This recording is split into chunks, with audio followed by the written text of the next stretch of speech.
Lucy, you're not talking much. I'm so sorry. No, This is going to be one of no, those you- interviews where you it's say fi- 3 words and then fine. I talk non-stop. It's totally fine. And then you can say carry 3 more on words. talking. Sorry. They don't want to hear from me. Sorry.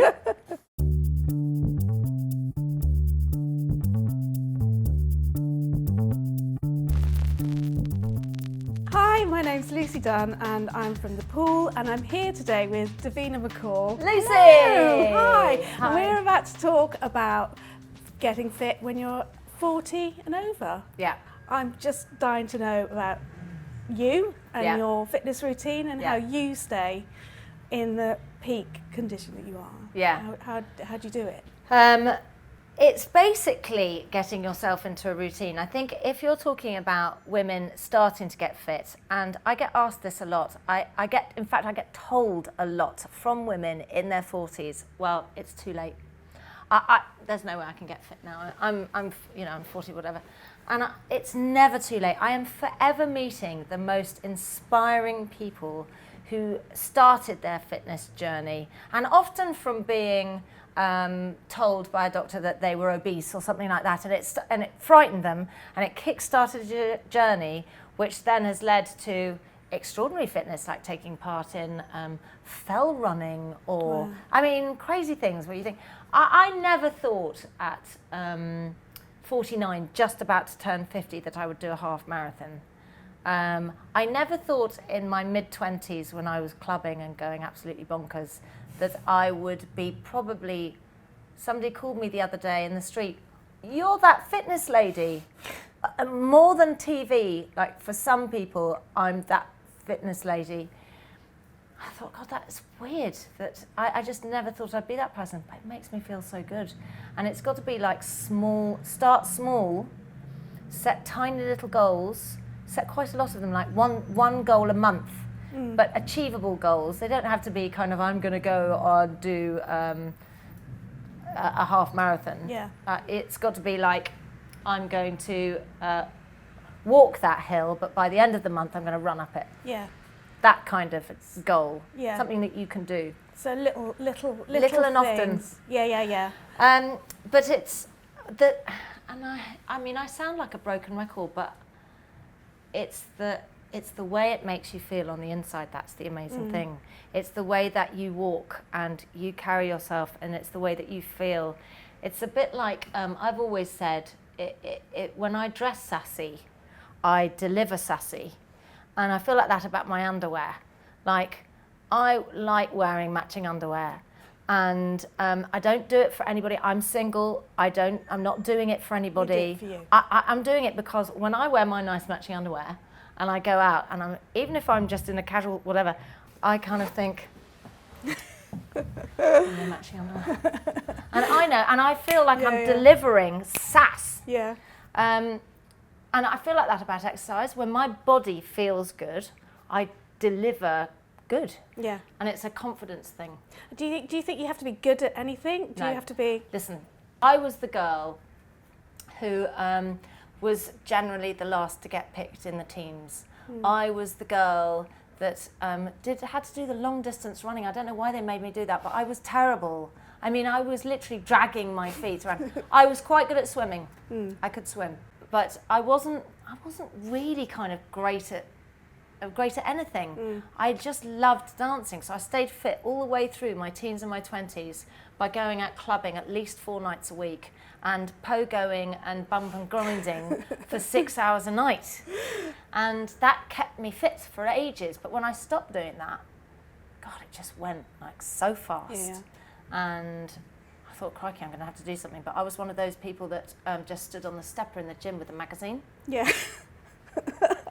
If they'd Do you had think two it's biscuits changed by now? the side, I'd have been doing that as well whilst I was stepping. So I don't think you have to be good at anything. No. And I think the really great thing that's coming out now, there's 2 things that I would advise. Firstly, if you're a shy gymmer and you don't want to go to a gym, and they are really intimidating. They are.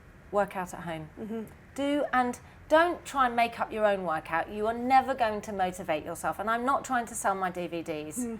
You can do any DVD, but do a home workout because it's something that you can follow. You don't need trainers or socks.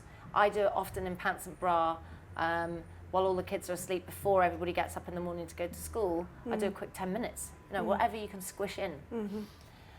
So there's that. And the second thing is, and this is another thing that people get embarrassed about doing, is join a class. And classes are the best fun ever. You've just got to find the right one. And sometimes you've got to kiss a few frogs before you find the prince of a class. This gym is like, they've got basically a nightclub in the basement full of bicycles. It's like my perfect place. Spinning though, that's scary. Yeah, Are you ever scared Have you done to work it, out? Lucy? No. But so that's... I felt exactly the same way. I thought, I'm a bit old, it's going to be full of like really young girls and they're all going to be like really fast and everything. Nobody gives a hoot. You know, they are daunting, but I really want to try and encourage people to just give it a go. Just try it. Yeah. Because it is scary and it is daunting, but classes are the way forward. And I love yoga, I love Pilates, I love TRX, I love HIIT. Yeah. And I try and really mix it up every week. Like, I have to mix it up because I don't have a 9-to-5 job, so I can't say. The only class I can generally make every week is the 8 a.m. spin class on a Saturday because I don't work weekends. So it's just slotting but it it's just whenever I'm not working, I'll try and go to a class. And HIIT is that sort of high intensity, sort of like 30 minutes, which is great if you're busy and you haven't got time. You think you've got time. The great thing with HIIT is that you'll do maybe 45 seconds of literally, I'm going to have a heart attack type exercise. But then you've got a 15-second break and you're like, oh, this is amazing. Then she gets back on it and you're like, oh God, I can't. But it goes so fast. Yeah. It goes so fast.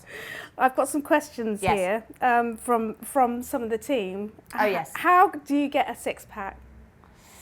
Okay, so six-packs are, I think, partially genetic. Yeah. In women, it is partially genetic. Yeah. So, is it hard? So I have, you see, for me, it isn't hard. Yeah. And that's the genetics part of it. I have a figure where the weight that I put on will always be around my thighs and my bum, but my upper body, I barely ever put weight on. But I mean, a six-pack, it's about core, the right kind of tummy exercises. Loads of sit-ups are not the right type of exercises.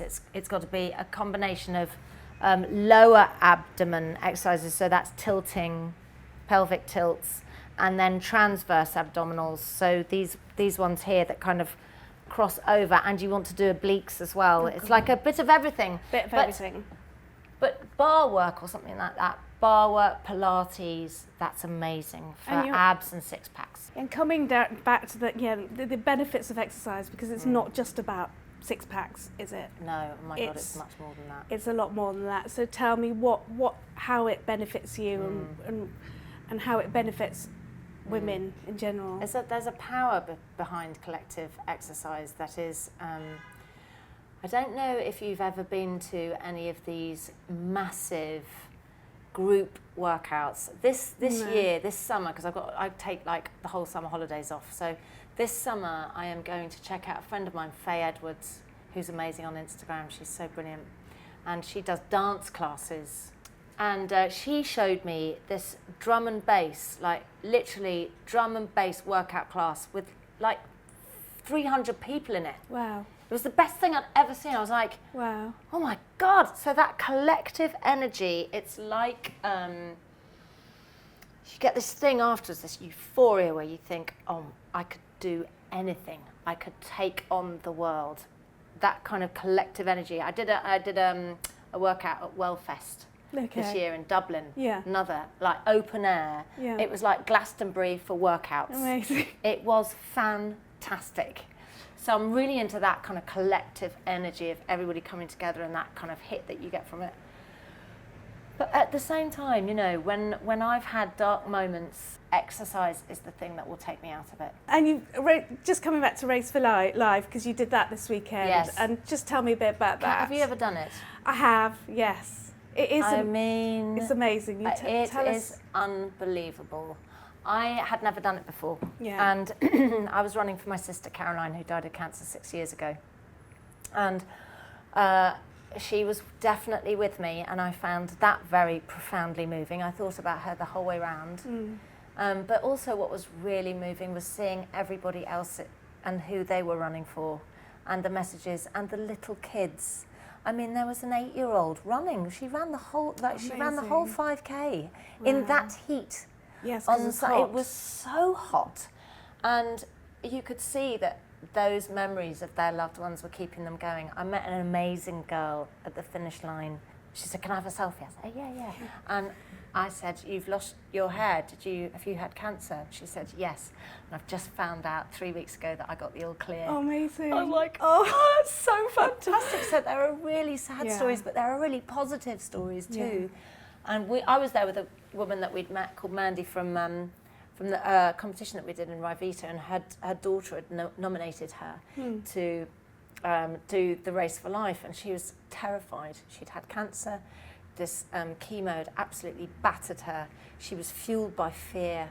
She was paralysed by fear, really, and hadn't done any exercise in ages. She was so frightened, and I said, "I'm challenging you, and it's not going to be easy, but you're going to do the Race for Life." And I said, "You can walk it." Anyway, she started walking, she got out, she started to feel the benefits almost immediately. She talked me through all the ways that it was making her feel, and how actually life is possible, and actually pains in her body, it's normal, and she can get through that. Yeah. Every time she felt a pain, she stopped before. Suddenly she was like, "Oh no, this is okay, I can get through it." And when we got to so I did the run, and then I looped back because she was walking out. I went to go and meet her for the final bit. I said, "Come on, Mandy." And she went, "Do you know what? I'm going to run this last bit." Oh, really? I said, "You're going to run?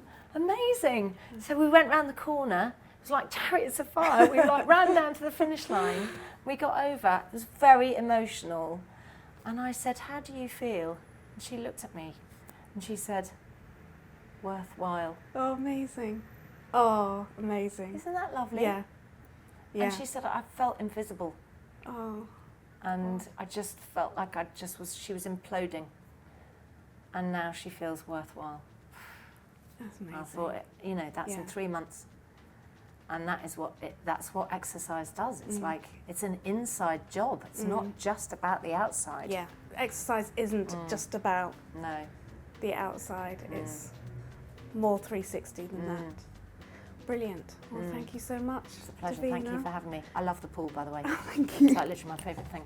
Love you. Well done. We love Everybody at the you. pool. You're Thank great. you.